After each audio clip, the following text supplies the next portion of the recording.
3, 2, 1, bam! Au lieu de savourer un bon film, vous voilà en train de nettoyer votre micro-ondes après une véritable apocalypse de popcorn. Tout cela parce que vous avez accordé une confiance excessive au bouton popcorn. Il s'avère que bon nombre de ces boutons ne sont que des minuteries, et non des chefs cuisiniers cachés dans votre micro-ondes. Les différents types de popcorn, et même les différents lots de votre variété préférée, ont des temps de cuisson variés. Cela dépend du poids et de l'humidité du maïs, et il n'existe pas de régime de cuisson universel qui convienne à tous. Si vous comptez sur ce bouton à popcorn sans ajuster le temps, votre maïs ne sera pas assez cuit et plein de grains non éclatés. À l'inverse, si vous laissez le maïs éclater trop longtemps, il brûlera, et l'odeur persistante vous accompagnera plus longtemps que vous ne l'auriez souhaité. Certains modèles récents de micro-ondes, plus sophistiqués, sont équipés de capteurs d'humidité qui tiennent compte de tous les paramètres pour cuire votre popcorn de manière optimale. Il vous suffit de régler cela dans les contrôles. Consultez le manuel de votre micro-ondes pour vérifier si votre appareil dispose de cette fonctionnalité. Dans le cas contraire, il vous faudra suivre les instructions de votre sachet de popcorn, qui recommande souvent de ne pas utiliser le bouton créé à cet effet. Un micro-ondes de 700 watts fonctionne plus lentement qu'un modèle à 1000 watts. Même si vous avez fait des calculs et suivi le manuel à la lettre, ne laissez jamais votre popcorn sans surveillance. Consacrez-lui quelques minutes et restez à proximité pour en surveiller la cuisson. Écoutez la symphonie du maïs soufflé. Lorsque l'intervalle entre chaque pop passe à 2 ou 3 secondes, éteignez-le, car une cuisson excessive peut entraîner des brûlures. Et même si vous suivez toutes les recommandations, ne blâmez pas uniquement le micro-ondes. Vérifiez la date de péremption de votre popcorn, assurez-vous que votre four soit propre, retirez toujours l'emballage plastique et dépliez le sac en papier avant la cuisson. Avec ces précautions, vous devriez vous en sortir. Si vous souhaitez explorer davantage les possibilités de votre micro-ondes, vous pouvez essayer d'y sécher des herbes. Disposez quelques herbes fraîches entre 2 serviettes en papier et faites-les chauffer par intervalle de 30 secondes jusqu'à ce qu'elles soient aussi sèches que vous le souhaitez. Vous pouvez également griller des noix de la même manière, en les disposant en une seule couche hachée sur une assiette et en les chauffant par intervalle de 30 secondes.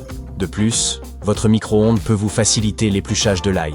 Placez la tête d'ail entière dans le micro-ondes pendant environ 20 secondes, et les gousses devraient se détacher facilement de leur peau sans laisser d'odeur sur vos doigts. Les glaçons ne sont pas les ingrédients que l'on imagine le plus souvent réchauffés au micro-ondes, mais cette astuce est devenue très populaire sur TikTok. Une vlogueuse a essayé de réchauffer du saumon et du riz au micro-ondes avec un glaçon et une feuille de papier sulfurisé par-dessus. Elle a ajouté d'autres ingrédients tels que du kimchi, de la mayonnaise, de la sauce soja, de l'avocat et des algues séchées. Sublimer la glace pour une recette n'a rien de nouveau, mais la passer au micro-ondes reste assez surprenant. Un professeur de cuisine a expliqué que le glaçon fournissait un élément à réchauffer pour le micro-ondes, et que la vapeur qui en résultait se diffusait uniformément dans la nourriture. Cela permettrait d'éviter le désagrément de ne réchauffer que la moitié de votre repas. Le papier sulfurisé aide également à conserver la chaleur. La vapeur monte, rencontre le papier, et le liquide chaud redescend pour réchauffer la nourriture. Il faut un certain temps pour qu'un glaçon fonde complètement dans le four, car les molécules d'eau qu'il contient sont maintenues ensemble par des liaisons hydrogènes fortes, nécessitant beaucoup d'énergie pour être rompues. Saviez-vous que réchauffer votre thé au micro-ondes était la méthode la plus efficace et la plus saine pour le préparer? Des chercheurs australiens ont prouvé que cette méthode permettait d'extraire tous les bienfaits, catéchine et caféine, de votre thé. Il vous suffit d'en placer un sachet dans une tasse d'eau fraîchement bouillie pendant une demi-minute. Ensuite, mettez la tasse au micro-ondes avec le sachet de thé encore dedans et laissez infuser pendant 1 minute à 500 watts.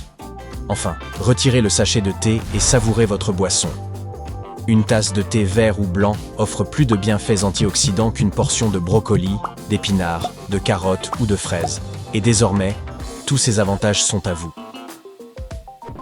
Préparer du thé au micro-ondes constitue une excellente alternative à la bouilloire électrique, un appareil que l'on trouve rarement dans les foyers américains, mais qui est très répandu par chez nous. La différence réside principalement dans l'efficacité des appareils. Les foyers américains fonctionnent le plus souvent avec une tension d'environ 120 volts, tandis que de nombreux pays d'Europe utilisent entre 220 et 240 volts. Plus la tension est basse, plus l'appareil fonctionne lentement. Ainsi, en effectuant quelques calculs simples, on peut constater qu'il faudrait environ 1 minute et demie de plus pour qu'une bouilloire atteigne la température d'ébullition aux États-Unis par rapport à l'Europe. Le four à micro-ondes, qui a simplifié la vie de tant de monde, a été inventé par accident dans les années 40. Son créateur, Percy Spencer, cherchait à concevoir un moyen plus efficace de produire en masse des magnétrons pour radar. Ces dispositifs créant des ondes électromagnétiques qui vibrent. Alors qu'il testait l'un de ces magnétrons, il mit sa main dans sa poche pour en sortir un encas.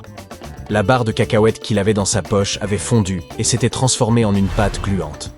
Bien qu'il ne pût déguster son 4 heures, il se rendit compte que quelque chose d'inhabituel venait de se produire. Il réalisa alors un autre test de son magnétron, cette fois-ci avec un œuf placé sous un tube. L'œuf explosa peu après. Le lendemain, il testa la cuisson de grains de maïs avec sa nouvelle invention. C'est ainsi qu'est né le premier prototype de micro-ondes. Ce dispositif fait partie de ces nombreuses inventions des années 40 que nous utilisons et apprécions encore aujourd'hui. L'année officielle de la naissance du concept de téléphone mobile est 1947. Il ne s'agissait pas d'un téléphone à clapet que tout le monde cachait secrètement dans sa poche. À cette époque, AT&T proposa à la Commission fédérale des communications, FCC, de distribuer une large gamme de fréquences radioélectriques pour concrétiser le rêve d'un service téléphonique mobile généralisé. La même année, les laboratoires Bell introduisirent l'idée des communications cellulaires. Toutefois, la FCC ne soutint pas cette initiative et limita le nombre de fréquences à 23 conversations téléphoniques simultanées dans une même zone de service. Le premier appel réalisé avec un téléphone portable n'eut lieu qu'en 1973. Il s'agissait alors d'un prototype pesant 780 grammes. Dans les années 1920, des ingénieurs visionnaires avaient déjà commencé à concevoir l'idée d'une télévision en couleur. Ce n'est toutefois que dans les années 1940 que CBS, en collaboration avec l'ingénieur Peter Goldmark, développa un système capable de diffuser des images dans les 3 couleurs primaires. Dès les années 50, la télévision en couleur avait déjà trouvé sa place dans les salons des familles occidentales.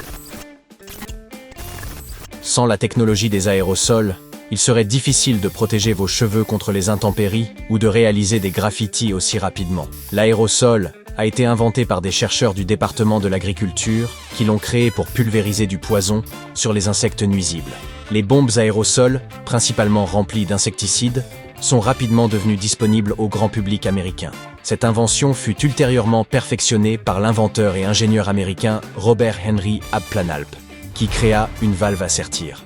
Cette conception en aluminium léger a rendu les bombes pratiques pour pulvériser liquide, mousse, poudre et autres crèmes.